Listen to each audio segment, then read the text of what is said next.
السلام عليكم ورحمة الله تعالى وبركاته. وعليكم السلام ورحمة الله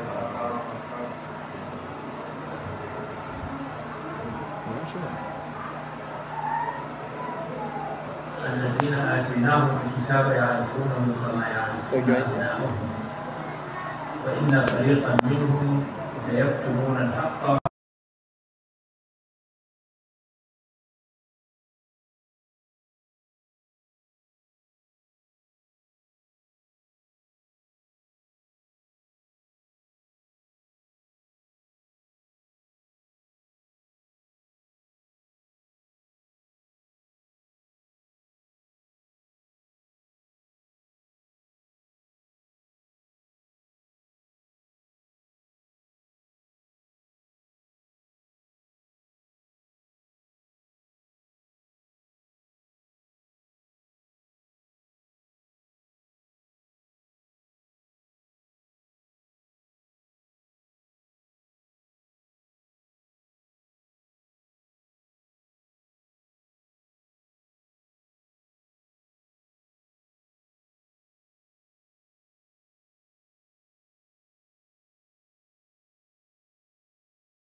da sifofinsa wanda Allah ya yi bayanin su a cikin attaura da kuma al'injil. Sun sani ba wai ba su sani ba, sun san alamunsa, sun san lokacin zuwansa, sun san sunansa, sun san alƙiblarsa, kuma sun san risala da ya zo da ita. Sun san shi kamar yadda suka san ‘ya'yansu. Wani da fariƙan min wato wani sashe a cikinsu, wani sashe daga cikin waɗannan Yahudawa da Nasarawa da yaktumuna al-haqqa suna ɓoye gaskiyan abin da ya shafi manzon Allah sallallahu alaihi wasallam, kuma sun san shi, sun san gaskiyansa, kuma sun san risala da Allah subhanahu wata'ala ya tura shi da ita, wato alƙur'ani mai girma. Da yaktumuna al-haqqa wa hum ya'lamun, suna ɓoye wannan gaskiyan alhali sun san mene suke ciki, kuma sun san gaskiyan annabi Muhammad sallallahu alaihi wasallam. Na'am. الحق من ربك فلا تكونن من الممترين. الحق من ربك فلا تكونن من الممترين. wato Allah subhanahu wa ta'ala yana gaya wa annabi Muhammad sallallahu alaihi wasallam shi huwa al-haqqu min rabbik, wato wannan gaskiya na addinin musulunci da gaskiya na alkur'ani wannan lalle daga Allah ne take. Fala takunanna min ash-shakkin, kada ka zama cikin wayanda suna shakku da shi alkur'ani mai girma. Wannan aya da yake an saukarwa annabi Muhammad sallallahu alaihi wasallam, to ana nufin wato mu'minai ne, musulmi, saboda shi annabi Muhammad sallallahu alaihi wasallam baya shakkun abin da aka saukar masa. To karatun anan shine al'umman musulmi da mu'minai su gane cewa shi alqur'ani haqqun ne, Allah ya saukar da shi, babu shakku a ciki. Saboda haka kamar yadda ya gabata, akwai Yahudawa da Nasara tun a wancan lokaci zuwa lokacin namu ne yanzu, suna ta ƙoƙarin su kawo shakku a cikin alkur'ani, kamar yadda mun ba da wasu misalai. Suna cewa musamman ma wato yahudawa na wannan zamani da su nasaran kiristoci, suna cewa duk alkur'ani, duk ayoyi da suka saba wa hankali to kada a karbe su, kada a yadda da su. Kuma akwai almajiransu, su wayannan almajiran nasu musulmi ne kuma sun karanta alkur'ani, wasu ma sun haddace alkur'ani kuma sun haddace hadisan manzon Allah sallallahu alaihi wasallam. To saboda tasiri da suka samu daga yahudawa da nasara, ko wayannan malamin sun sani ko ba su sani ba, to kullum ana kawo musu shakku a zukatansu, sai ya kai ga matsayi yanzu wasu a cikinsu suna cewa ai duk wani abun da ya saba wa hankali a cikin alkur'ani, in aya ne ta saba wa hankali to sai a mata ta'wili, a yi wa wannan aya ta'wili ta tafi daidai da hankali. Mun ba da misalai kaman aya na tsairan ababi, tarmihim bi hijaratin min sijil, tarmihim bi hijaratin min sijil. To sai suna cewa saboda su kawo shakku zukatan mutane, za su ce ya tsuntsu, su tsayar ababil din ya wayannan tsuntsun za su samu ƙarfi har su je wutan jahannama, su sa baki a wutan jahannama kuma su ɗauki duwatsu su zo wato su zo suna sa su a ashabul fil. To wannan abin da suke nufi, suna son su ce ya za a yi tsuntsu yana da rai zai je ya sa baki a wuta, ya ɗauki dutse kuma ya zo ya jefi wayannan kafirai na Abraha wanda suna son su rusa ɗakin alkaba.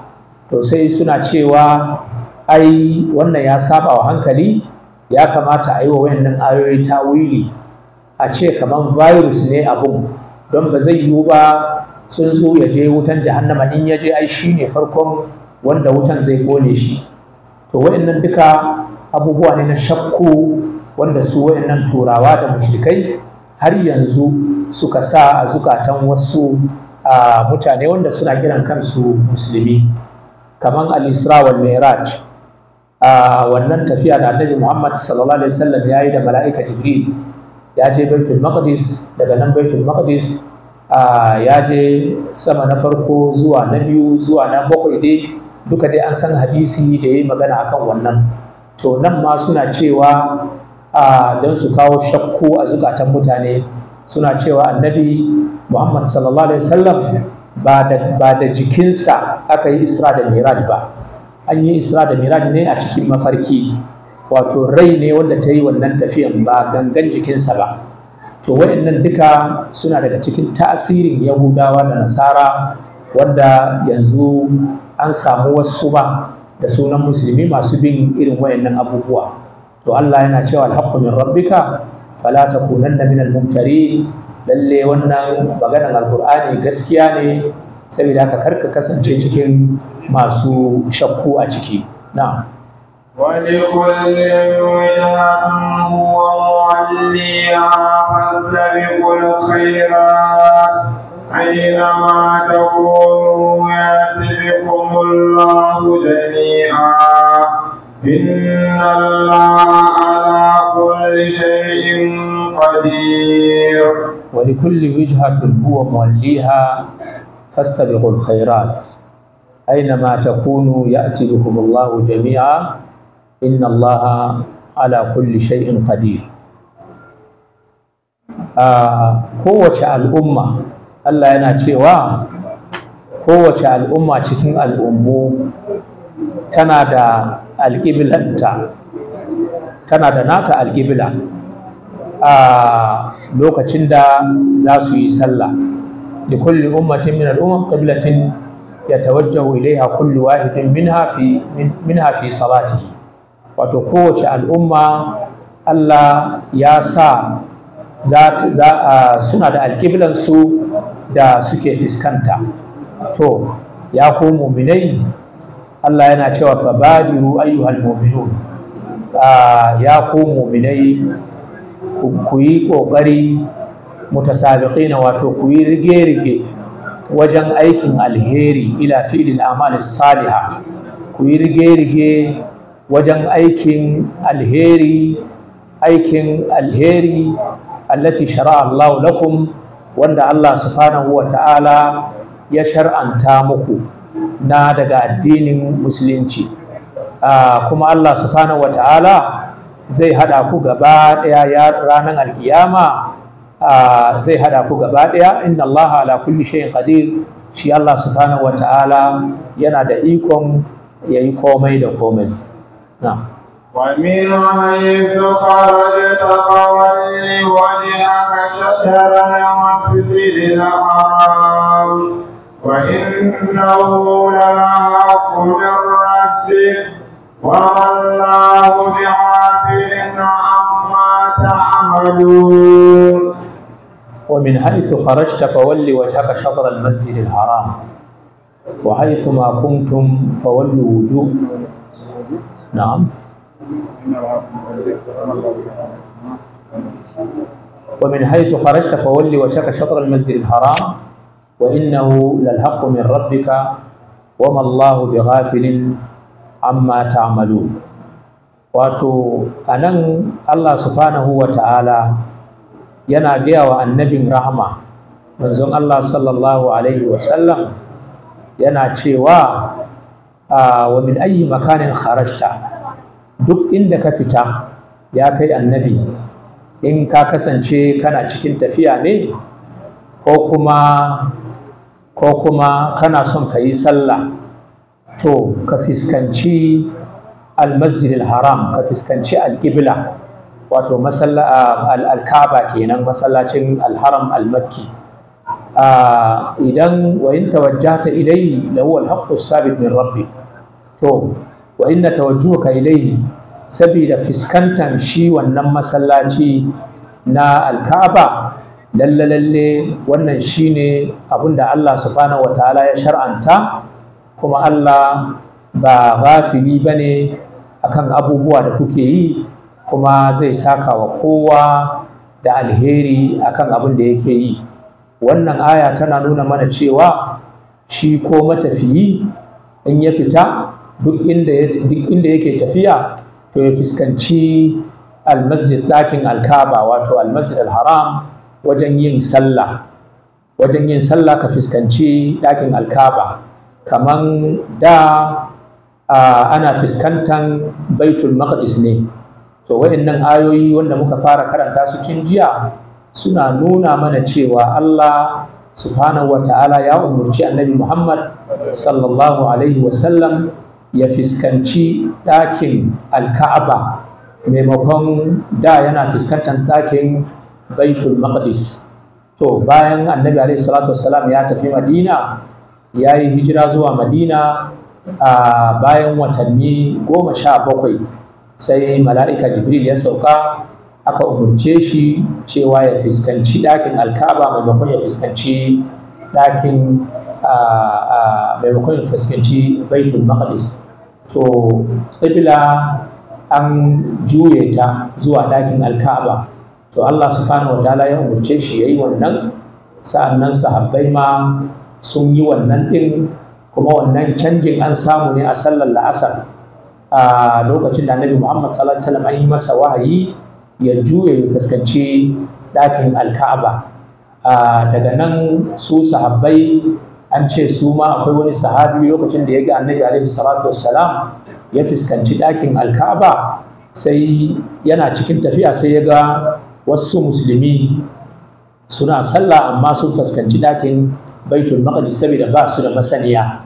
To shine sai Allah subhanahu, sai wannan sahabin ya zo, suna cikin masallaci suna sallan asuba, ba su sani ba an canza alƙibla, sai shi wannan sahabin ya yi ihu da ƙarfi ya gaya musu, wallahi tallahi na ga manzon Allah sallallahu alaihi wasallam ya yi sallar la'asar a yau din nan, amma ya fuskanci ɗakin alkaba ba baitul maqdis kamar yadda ake yi ba. To nan take sahabban nan suna cikin sallah, a cikin sallah sai suka juye fuskokinsu suka kalli ɗakin baitul maqdis, ɗakin alka'aba, suka kalli wannan ɗin. To wannan yana nuna mana cewa idan ko mutum yana cikin sallah, misali ka yi tafiya baka san alƙibla yadda take ba, to idan mai gidan ya ganka ko kuma wani wanda ya san garin ya ganka ya ce maka ai ga alƙibla nan ba nan inda kake sallah ba, to a take ana son mutum ya juye ya kalli alƙibla, wato ya kalli ɗakin alkaba ya yi sallah, kuma wannan juyewanka sallanka tana nan daren ba ta ɓaci ba. ومن حيث خرجت فول وجهك شطر المسجد الحرام وحيث ما كنتم فولوا وجوهكم شطره لئلا يكون للناس عليكم حجة إلا الذين ظلموا منهم فلا تخشوهم واخشوني ولأتم نعمتي عليكم ولعلكم تهتدون. To alhamdulillah za mu tsaya a wannan aya alaramma saboda lokaci, ga kuma mun yi manya-manyan baki da malamai da sarakunanmu.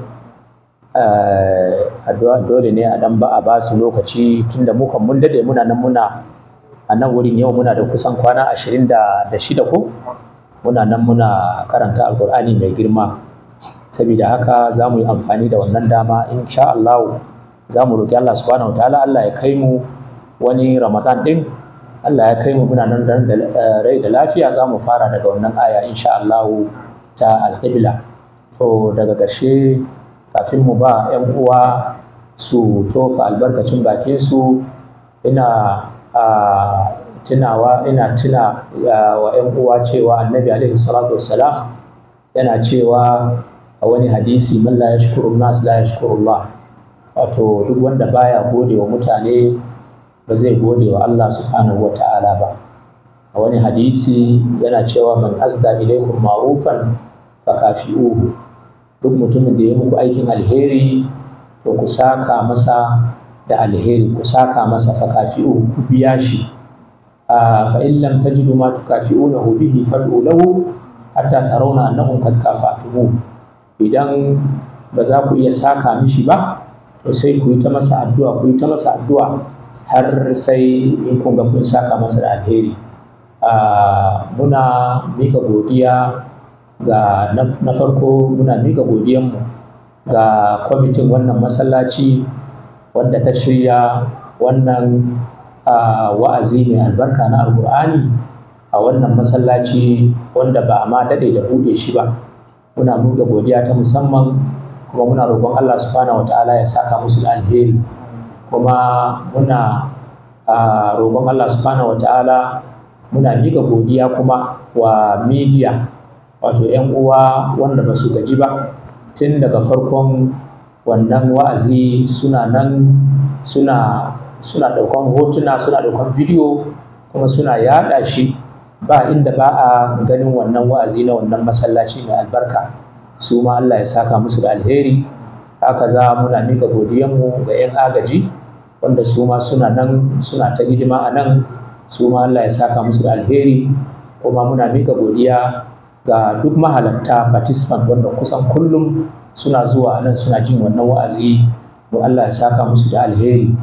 Ko kuma abinda muka faɗa a cikin wannan tafsiri daidai, Allah ya ba mu ladansa, wanda kuma ba mu faɗa daidai ba, Allah ya mana gafara a kansa.